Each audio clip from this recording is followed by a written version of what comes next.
Bendiciones, hermanos. Quiero continuar con este estudio sobre la paternidad espiritual. Hoy vamos a abordar el capítulo número 5 que se titula Camino al proceso. Se dice que una decisión incorrecta en el tiempo incorrecto es un desastre, que una decisión incorrecta en el tiempo correcto es un error, que una decisión correcta en el tiempo incorrecto es inaceptable, pero una decisión correcta en el tiempo correcto, a eso se le llama éxito. Las decisiones correctas marcan la diferencia entre un éxito y un fracaso. Es necesario tomarlas. En el proceso de crecimiento y madurez, ellas van a determinar el paso por el puente de la transición al siguiente nivel. Eliseo tuvo que decidir ante cada paso en que siguió a Elías, su padre espiritual. Cuando éste se dirigía a un lugar, le preguntaba a Eliseo si quería ir, y él disponía según su voluntad. Un verdadero hijo va a hacer esto constantemente, tomará determinaciones voluntarias para seguir al hombre de Dios. La palabra del Señor nos dice de la siguiente manera: cuando se acercaba la hora en que el Señor se llevaría a Elías al cielo en un torbellino, Elías y Eliseo salieron de Gilgal. Entonces Elías le dijo a Eliseo: quédate aquí, pues el Señor me ha enviado a Betel. Pero Eliseo le respondió: tan cierto como que el Señor y tú viven, te juro que no te dejaré solo. Así que fueron juntos a Betel. Allí los miembros de la comunidad de profetas de Betel salieron a recibirlos y le preguntaron a Eliseo: ¿sabes que hoy el Señor va a quitarte a tu maestro y te va a dejar sin guía? Lo sé muy bien, respondió Eliseo. Cállense. Elías, por su parte, volvió a decirle a Eliseo: quédate aquí, Eliseo, pues el Señor me ha enviado a Jericó. Pero Eliseo le repitió: tan cierto como que el Señor y tú viven, te juro que no te dejaré solo. Así que fueron juntos a Jericó. También allí los miembros de la comunidad de profetas de la ciudad se acercaron a Eliseo y le preguntaron: ¿sabes que hoy el Señor va a quitarte a tu maestro y te va a dejar sin guía? Lo sé muy bien, dijo Eliseo. Cállense. Una vez más, Elías le dijo: quédate aquí, pues el Señor me ha enviado al Jordán. Pero Eliseo insistió: tan cierto como que el Señor y tú viven, te juro que no te dejaré solo. Así que los dos siguieron caminando y se detuvieron junto al río Jordán. 50 miembros de la comunidad de profetas fueron también hasta ese lugar, pero se mantuvieron a cierta distancia frente a ellos. Elías tomó su manto y enrollándolo golpeó el agua. El río se partió en dos, de modo que ambos lo cruzaron en seco. Esto lo encontramos en 2 de Reyes, capítulo número 2, versículo 1 al 8. En cada etapa del proceso que transitó Eliseo tuvo que decidir voluntariamente acompañarlo para convertirse en un hijo. Pero, ¿cómo saber si la persona que estamos siguiendo es nuestro padre espiritual? Una de las señales es que no lo manipulará, sino que siempre le pedirá que usted voluntariamente decida acompañarlo al siguiente paso. Cuando hay un espíritu de manejo en él, entonces dejó de ser padre. En lo natural sabemos que hay padres buenos, pero también hay otros que han dejado de serlo. Aunque algunos abusan y manipulan a sus hijos, eso no significa que no haya padres buenos.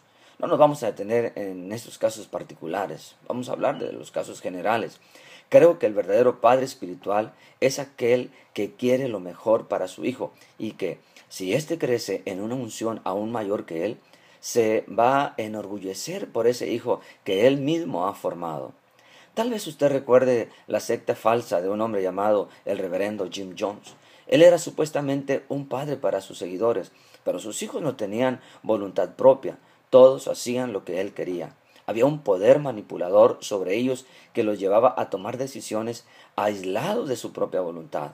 Todos recibían lo que se podría catalogar como un lavado de cerebro y se convertían así en esclavos cuyas vidas le pertenecían al líder y no a Dios.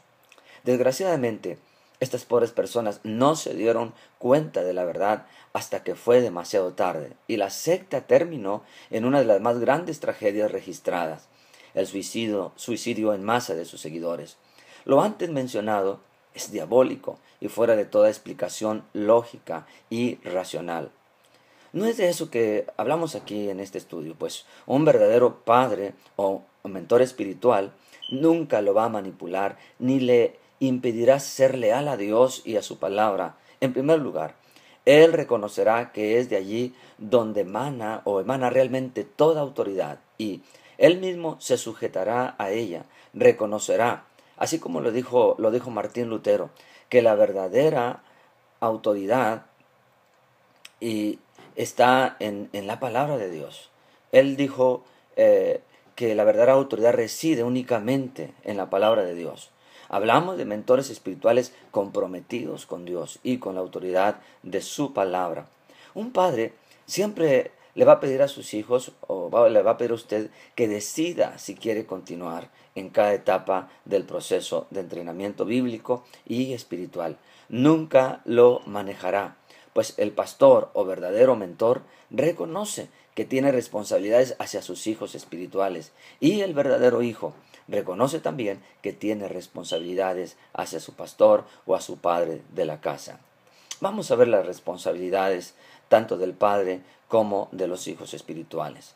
En el Evangelio de Mateo, capítulo 4, versículo 19, Jesús dijo lo siguiente: vengan a mí, les dijo, y los haré pescadores de hombres. Hay pastores que tratan de formar a alguien que no los está siguiendo. No trate de hacerlo. Dios puso hijos en su casa y usted los reconocerá, no porque lo llevan a tomar café o a cenar, sino porque han caminado con usted. Eliseo siguió a Elías y esto habla de un proceso que lo cualificó para luego llamarlo padre. El apóstol Pablo también tenía hijos espirituales. Él les enseñaba a los creyentes que podían tener muchos maestros, pero un solo padre. En esta escritura que vamos a leer se muestra que existe una enorme responsabilidad en los lomos de un padre. Él lo dice así de la siguiente manera en 1 Tesalonicenses capítulo 2, versículos 10 y 11. Dios y ustedes me son testigos de que nos comportamos con ustedes, los creyentes, en una forma santa, justa e irreprensible. Saben también que a cada uno de ustedes los hemos tratado como trata un padre a sus propios hijos. Hay algunos padres que solamente le gustan los privilegios de ser padre, pero no quieren asumir la responsabilidad que esto conlleva. Las principales responsabilidades son las siguientes. 1. Exhortar a sus hijos. Usted no puede pedir a alguien de afuera de la casa que exhorte a sus hijos. Es el padre el que tiene que hacerlo. No puede invitar a un evangelista, a un predicador a su iglesia para que venga a corregir, para que venga a reprender a los hijos de la casa. El problema de hoy es que los padres están ausentes porque no toman la responsabilidad que les corresponde. Hay personas que ven al pastor y le dicen: quiero que vaya a mi casa para que regañe a mi hijo. No, usted es el papá y usted debe regañarlo. Esa es su responsabilidad. Exhortar es reprender, es corregir. Esa es la responsabilidad que tienen los pastores. La corrección trae promoción. No pida excusas al que debe corregir. No tenga temor de que se vaya de la iglesia. Debe hacerlo, porque esa es su responsabilidad.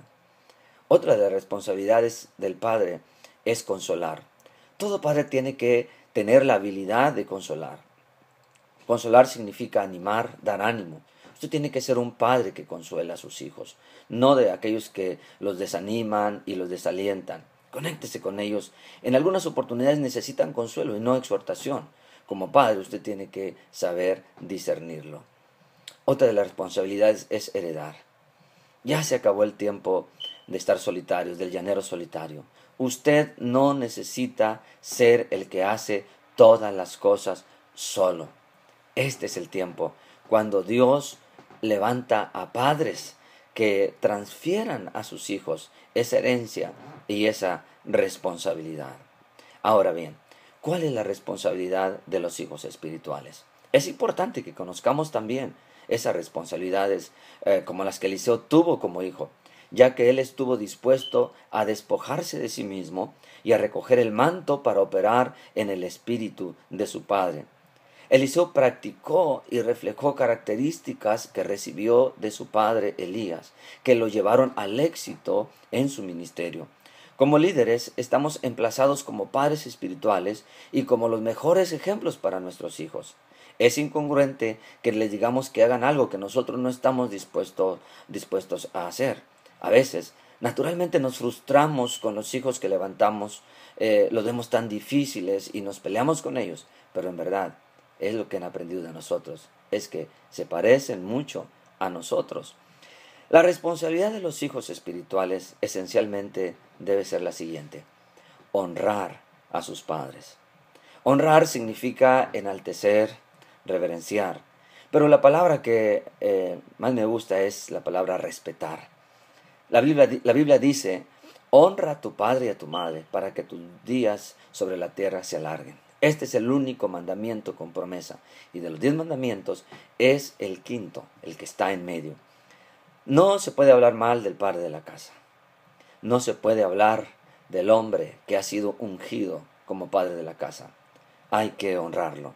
Y cuando lo bendice, lo honra. No me refiero a los años, si es joven o mayor. Me refiero a la honra, al respeto.